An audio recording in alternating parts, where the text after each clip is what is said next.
We will learn how to boot VPS in rescue mode using Virtualizor.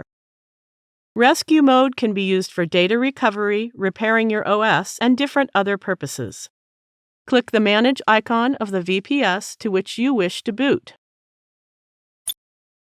Click to go to the Rescue Mode option. Currently, the rescue mode is disabled, so now enter the root password in the given text input boxes and then click the Enable Rescue Mode button.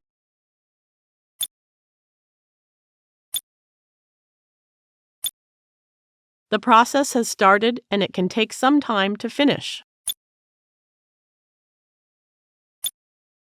The rescue mode has enabled now. If SSH is not accessible, we can access our VPS in rescue mode via SSH using our new root password set earlier.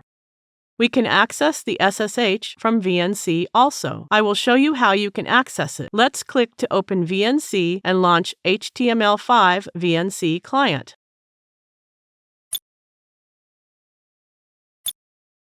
Now we can access our VPS in rescue mode from here by entering our username and the new root password.